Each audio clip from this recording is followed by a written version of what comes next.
മൂന്നാം മോദി മന്ത്രിസഭയിൽ സുരേഷ് ഗോപി കേന്ദ്രമന്ത്രിയാകും. കേന്ദ്ര നേതൃത്വത്തിൽ നിന്നും നിർദ്ദേശം ലഭിച്ചു.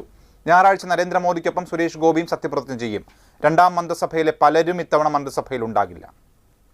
കേരളത്തിൽ നിന്നുള്ള ആദ്യ BJP ലോക്സഭാ അംഗമെന്ന നിലയിൽ സുരേഷ് ഗോപി കേന്ദ്ര മന്ത്രിസഭയിൽ വേണമെന്ന് കേന്ദ്ര നേതൃത്വമാണ് നിർദ്ദേശിച്ചത്.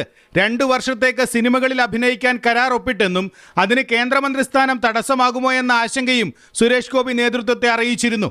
എന്നാൽ മോദിക്കൊപ്പം ഞായറാഴ്ച തന്നെ സത്യപ്രതിജ്ഞ ചെയ്ത് അധികാരമേൽക്കണമെന്ന് ദേശീയ നേതൃത്വം ഇന്ന് രാവിലെ നിർദ്ദേശിക്കുകയായിരുന്നു. ഏത് വകുപ്പാണെന്നതടക്കം വൈകാതെ പ്രഖ്യാപിക്കും. കേരളത്തിൽ നിന്നുള്ള ആദ്യ BJP ലോക്സഭാ അംഗമെന്ന ഭാരമില്ലെന്നും മറ്റാർക്കും ചെയ്യാനാകാത്തത് വീറും വാശിയോടെയും ചെയ്യുമെന്നും സുരേഷ് ഗോപി ഏഷ്യാനെറ്റ് ന്യൂസിനോട് പറഞ്ഞു. ഒരു ഭാരം എടുത്ത് ഞാൻ വെക്കാൻ പാടില്ല. ഞാൻ മറ്റൊരു MP ആദ്യമായിട്ട് അവസരം കിട്ടി. അപ്പോൾ വീറും വാശിയോടെയും ഇതുവരെ